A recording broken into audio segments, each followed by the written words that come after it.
Welcome two equations IAS. Students, ये जो video series है हम किस तरीके से चलाएंगे, जो भी करंट में न्यूज़ में चल रहा होगा द हिंदू में न्यूज़ में रहेगा। एक या दो टॉपिक ही हम रेगुलर बेसिस पे उठाएंगे। पूरा द हिंदू कवर करने के बजाय, क्वांटिटी पे जोर देने के बजाय हम क्वालिटी पे जोर देंगे। मतलब कोई भी टॉपिक जो भी न्यूज़ में है उसका बैकग्राउंड समझने की कोशिश करेंगे, उसे अच्छे से समझने की कोशिश करेंगे। अब जैसे द हिंदू में न्यूज़ है कि हाई कोर्ट ने रिफ्यूज़ करा to entertain pleas seeking uniform civil code. तो अब ये बातें, ये सारी चीज़ें अच्छे से समझ में तब आती हैं जब यूनिफॉर्म सिविल कोड की थोड़ा हिस्ट्री पता हो कि एक्चुअल में यूनिफॉर्म सिविल कोड है क्या। ठीक है, अब कोई भी चीज़ न्यूज़ में रहती है तो वो एग्जाम में फिर उसी से रिलेटेड क्वेश्चंस भी आ जाते हैं। स्टैटिक जीके की बात करें तो वैसे ये पॉलिटी का पार्ट हो गया। ठीक है, तो यूनिफॉर्म सिविल कोड क्या है इसको समझने की कोशिश करेंगे। ठीक है, यूनिफॉर्म सिविल कोड को समझने के लिए हमें समझना पड़ेगा कि हमारे यहाँ जो भी इश्यूज हैं दो पार्ट में, जो जस्टिस सिस्टम है वो दो पार्ट में डिवाइड हो सकता है। एक तो क्रिमिनल मैटर्स और सिविल मैटर्स, क्रिमिनल मैटर और सिविल मैटर। ठीक है, सिविल मैटर्स कौन से होते हैं? क्रिमिनल मैटर्स तो पता ही होगा, किसी ने कोई क्राइम करा है, मर्डर, रेप या चोरी करी है या फ्रॉड करा है किसी के साथ, वो सारे क्रिमिनल मैटर्स हो गए। ठीक है, या किसी पे अटैक करा है, वो सारे क्रिमिनल मैटर हो गए। सिविल मैटर कौन से हो गए? जैसे प्रॉपर्टी से रिलेटेड कोई डिस्प्यूट है। अब प्रॉपर्टी से रिलेटेड भी डिस्प्यूट ऐसा हो सकता है कि इंडिविजुअल का किसी पड़ोसी के साथ डिस्प्यूट हो या किसी और के साथ डिस्प्यूट हो, या प्रॉपर्टी से रिलेटेड डिस्प्यूट फैमिली में भी होते हैं। भाई भाई में प्रॉपर्टी को लेकर झगड़ा चल रहा है तो वो डिस्प्यूट चल रहा है, भाई बहनों में चल रहा है, पेरेंट्स बच्चों में चल रहा है, तो प्रॉपर्टी से रिलेटेड वो भी डिस्प्यूट्स होते हैं। तो प्रॉपर्टी, ये जो डिस्प्यूट होते हैं सिविल मैटर होते हैं, क्रिमिनल मैटर नहीं होते।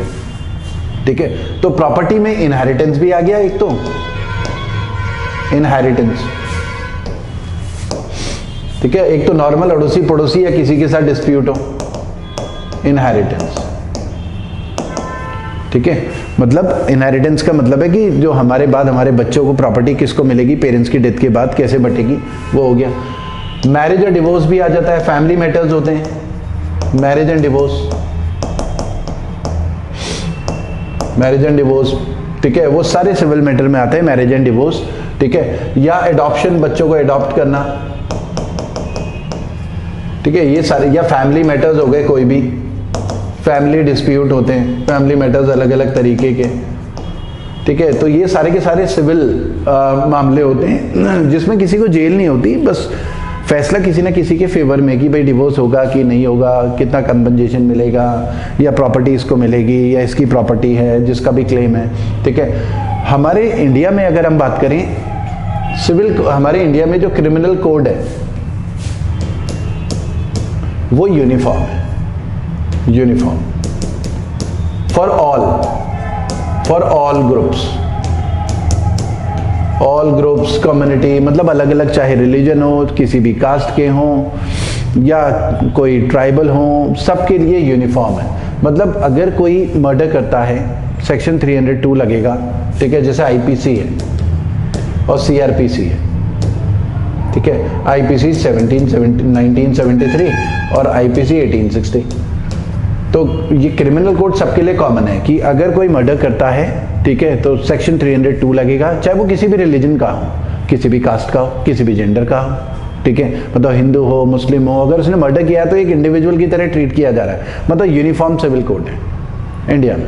ठीक है, क्रिमिनल, यूनिफॉर्म क्रिमिनल कोड है इंडिया में। क्रिमिनल मैटर्स की अगर हम बात करें तो यूनिफॉर्म कोड है। लेकिन सिविल मामलों की बात करें, इनहेरिटेंस की बात हो, मैरिज और डिवोर्स की बात करो, तो इसके लिए फिर इंडिया में अलग अलग लॉ हैं। हिंदू मैरिज एक्ट अलग है, हिंदूज के लिए अलग हो गया। मुस्लिम पर्सनल लॉ अलग है, मुस्लिम्स के मैरिज और डिवोर्स के लिए अलग कानून है, उनके इनहेरिटेंस के लिए अलग लॉ है। ठीक है, मतलब किसी की डेथ हो जाती है, वो मुस्लिम है तो प्रॉपर्टी किस तरीके से बच्चों में बटेगी, एडॉप्शन के अलग लॉ हैं। मैरिज में भी जैसे मुस्लिम में 4 मैरिजेस अलाउड हैं, पॉलीगैमी अलाउड है। ठीक है, हिंदूज में जबकि वो नहीं है। तो इंडिया में अलग अलग रिलीजन के लोगों के हिसाब से जो सिविल लॉ है वो अलग अलग हैं, जबकि क्रिमिनल लॉ यूनिफॉर्म है। तो इंडिया में यूनिफॉर्म क्रिमिनल कोड तो है, लेकिन यूनिफॉर्म मतलब एक जैसा, सिविल कोड नहीं है। Marriage, divorce, adoption, family issues, Muslims के लिए अलग लॉ हो गया, हिंदू का भी इनहेरिटेंस का एक्ट एक अलग हो गया, ठीक है। तो अलग अलग रिलीजन के लिए अलग अलग सिविल लॉज हो गए इंडिया में, ठीक है। तो डिमांड उठती है कि नहीं, एक ही लॉ होना चाहिए। जब क्रिमिनल मामलों में यूनिफॉर्म लॉ है इंडिया में, तो सिविल मामलों में भी यूनिफॉर्म लॉ होना चाहिए, क्योंकि अलग अलग रिलीजन में फिर ये एक्यूजेशन लगाए जाते हैं कि यहाँ पर जो है जेंडर के बेसिस पे डिस्क्रिमिनेशन हो रहा है, कि कई एलिगेशन ये लगते हैं कि इस्लाम में 3 तलाक अगर बोल रहे हैं तो विमेन के साथ डिस्क्रिमिनेशन है, क्योंकि वो विमेन है, वो तलाक नहीं ले सकती लेकिन हस्बैंड तलाक ले सकता है। तो इस्लाम में अलग है मुस्लिम पर्सनल लॉ, हिंदुओं का अलग है मैरिज का, और डिवोर्स का सिस्टम अलग है, ठीक है। उसके अलावा जैसे एक शाहबानो केस हुआ था 1780s में, उसमें जो है शाहबानो ने कंपनसेशन के लिए कोर्ट में अर्जी डाली थी, जिसमें कोर्ट ने उन्हें कंपनसेशन दिया था डिवोर्स के बाद, लेकिन फिर एक अलग कानून आ गया था, ठीक है, विमेन के लिए। राजीव गांधी की उस समय प्रधानमंत्री थे, उस समय एक कानून पास किया गया जिसमें विमेन को फिर कंपनसेशन नहीं मिलेगा, ऐसा करके एक कानून पास हुआ था।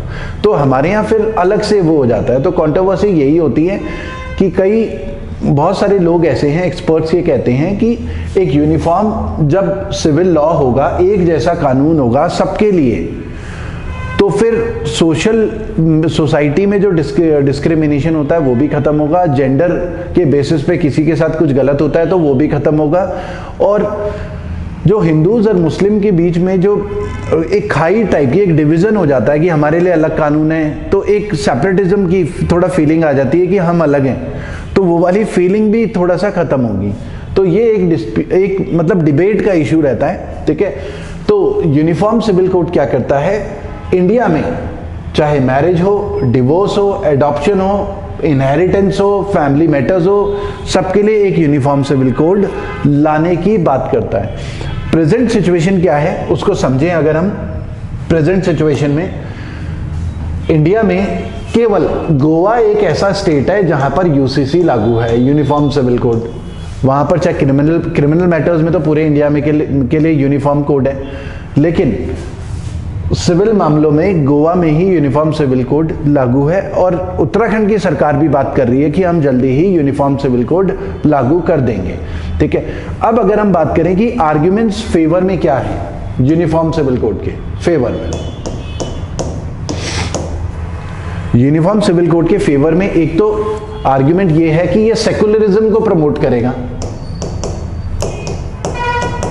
सेकुलरिज्म को प्रमोट करेगा। सेकुलरिज्म का मतलब है जिसमें सभी रिलीजन को इक्वल माना जाएगा, क्योंकि यूनिफॉर्म सिविल कोड हो जाएगा तो एक इंडिविजुअल के मैरिज से रिलेटेड, डिवोर्स से रिलेटेड, प्रॉपर्टी इनहेरिटेंस से रिलेटेड मामले को एक इंडिविजुअल के कंटेक्स्ट में देखा जाएगा, ना कि ये देखा जाएगा कि उस इंडिविजुअल का रिलीजन क्या है।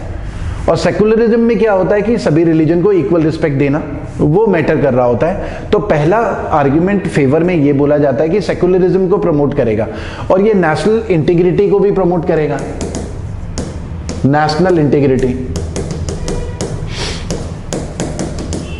नेशनल इंटीग्रिटी को भी प्रमोट करेगा, ठीक है। फिर जो हिंदू मुस्लिम के बेसिस पे या अलग अलग रिलीजन के बेसिस पे जो लड़ाई झगड़े होते हैं, ठीक है, तो यहाँ पर क्योंकि सबको एक ही तरीके से देखा जा रहा है तो नेशनल इंटीग्रिटी को प्रमोट करेगा, ऐसा आर्ग्यूमेंट्स दिया जा रहा है। उसके अलावा विमेंस राइट को भी प्रोटेक्ट करेगा, प्रोटेक्शन ऑफ विमेंस राइट।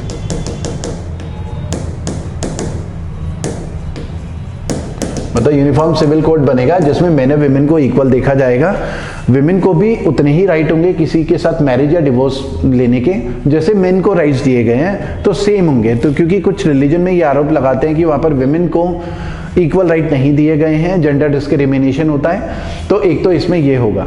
उसके अलावा जो इनहेरिटेंस है, मतलब किसी की डेथ, पेरेंट्स की डेथ के बाद प्रॉपर्टी बच्चों में किस तरीके से बटेगी, एक यूनिफॉर्मिटी होगी, उसी तरीके से होगा। तो इनहेरिटेंस भी हो गया इसमें, इनहेरिटेंस को लेकर भी कंफ्यूजन नहीं होगा, ठीक है।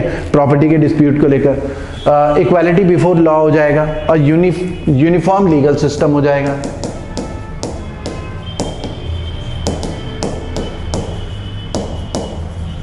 और equality before law.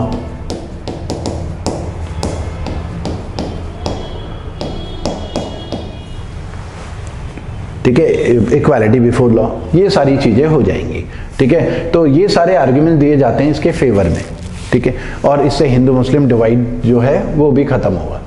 Against argument क्या दिया जाता है? अगेंस्ट आर्ग्यूमेंट ये दिया जाता है कि ये इंटरफेयर करेगा रिलीजियस फ्रीडम में, will interfere in religious freedom, interfere in religious freedom.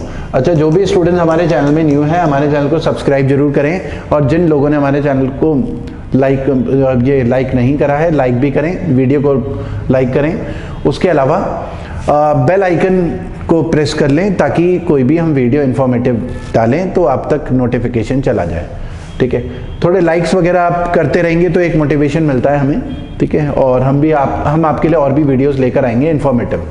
ठीक है, तो ये इंटरफेयर कर रहा है रिलीजियस मैटर्स में, ये एलिगेशन लगाया जा रहा है। और इंडिया एक डाइवर्स कंट्री है, और ऐसी डाइवर्स कंट्री में सिविल लॉ अलग अलग होने चाहिए, और जबरदस्ती यूनिफॉर्म सिविल कोड लेकर आने से सोशल फैब्रिक जो है वो बिगड़ सकता है, ऐसा लोग आर्ग्यूमेंट्स दे रहे हैं। सोशल फैब्रिक बिगड़ सकता है क्योंकि इंडिया एक डाइवर्स कंट्री है, फैब्रिक ये डिस्टर्ब हो सकता है। क्योंकि इंडिया एक डाइवर्स कंट्री है, तो डाइवर्स कंट्री में जरूरी नहीं कि यूनिफॉर्म लॉ हो।